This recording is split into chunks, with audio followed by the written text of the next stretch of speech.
आज का हमारा टॉपिक है रिले। तो देखिए रिले होता क्या है। रिले एक इलेक्ट्रोमैग्नेटिक स्विच होता है।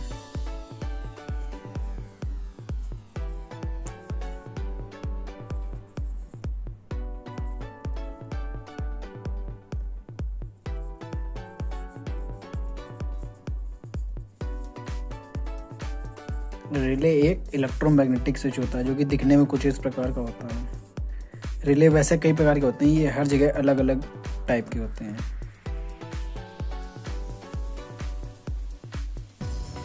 कुछ इस प्रकार का।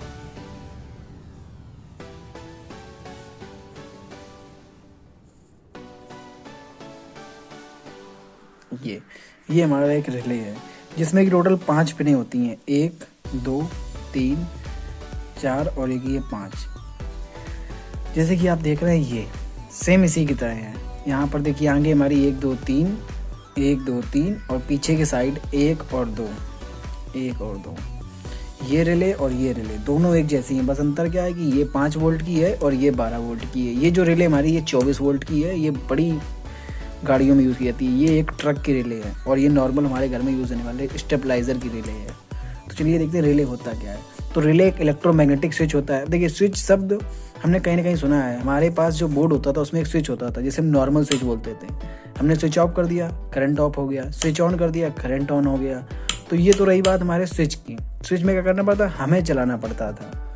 और ये जो इलेक्ट्रोमैग्नेटिक है ये ऑटोमेटिक होता है, इलेक्ट्रोमैग्नेट। इसमें क्या, जैसे ही आप इसकी 2 कॉइलों पर करंट देंगे तुरंत ये स्विच ऑन हो जाएगा और हमारा सर्किट में करंट बहने लगेगा। अगर आपने इसमें करंट देना बंद कर दिया तो ये स्विच ऑफ हो जाएगा।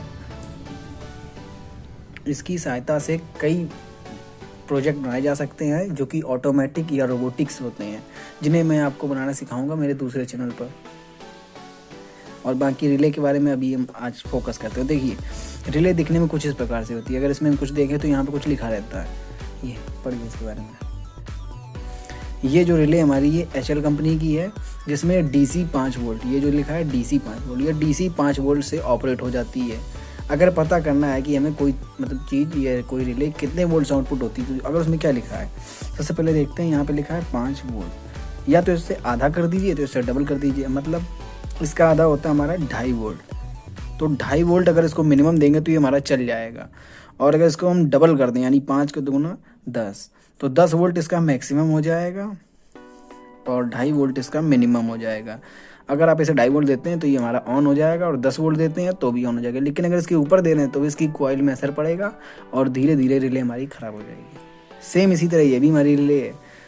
इस रिले में भी यहाँ पर लिखा होगा, इसमें थोड़ा दिख नहीं रहा है।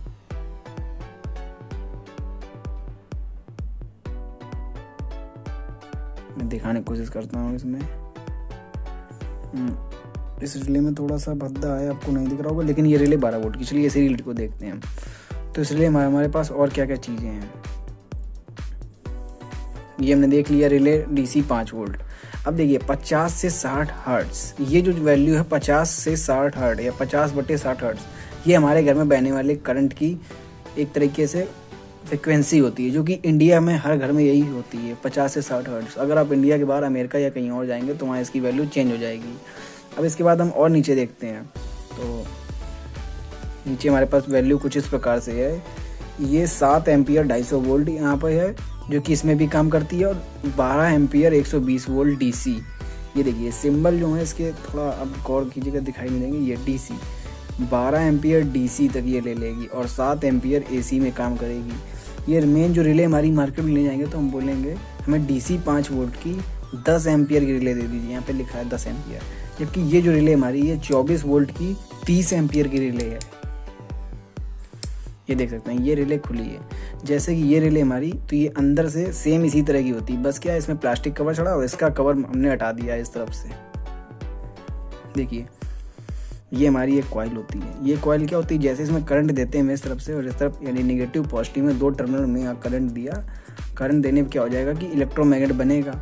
और यहाँ ठीक सामने इसकी ये एक पत्ती लगी होती है, ये जो दिख रही होगी, ये इसकी तरफ आकर्षित होकर इस वाले पॉइंट को छू लेती है और हमारा सर्किट ऑन हो जाता है। और जैसे हमारा करंट बंद हो गया उस इलेक्ट्रोमैग्नेटिक ऑफ, तो ये पत्ती वापस अपनी जगह जाती है, तो हमारा स्विच फिर से खाली हो गया। तो इसी कारण से बस सिर्फ इतनी सी क्रियाविधि पर हमारा रिले काम करता है। तो चलिए देखते हैं कैसे।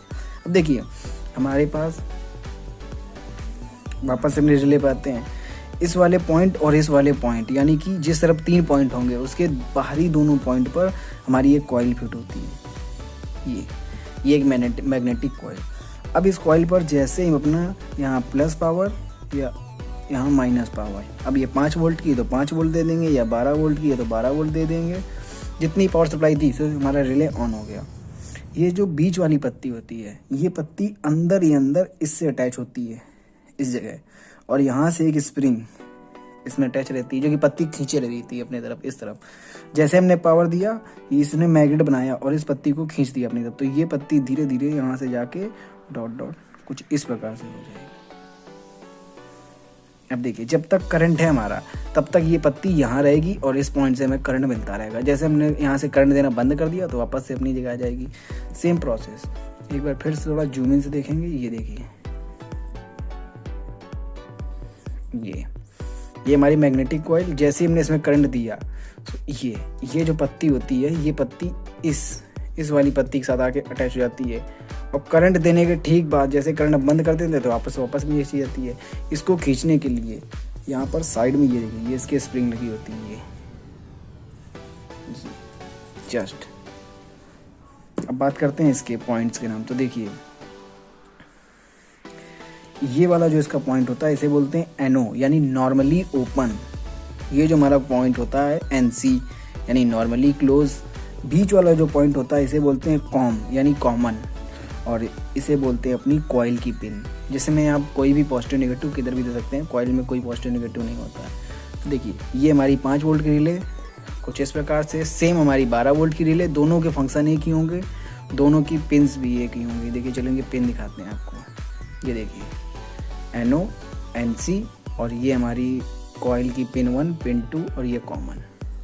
ये कुछ इस प्रकार से थी। जैसे आपने करंट दिया तो ये यहाँ ऑन हो जाएगी। करंट ऑफ होते ही अपनी पुरानी पोजीशन में। ये बस इतना काम होता है इस रिले का। और ये रिले कई जगह काम होती है। इसका हम यूज़ फ्रिज में भी करते हैं, एसी में भी करते हैं, साथ ही साथ वो यूज़ करते हैं, और कई जगह यूज़ होता है। इससे आप रोबोटिक्स जैसे कई प्रोजेक्ट बना सकते हैं। तो चलिए आज का हमारा टॉपिक हुआ ख़त्म।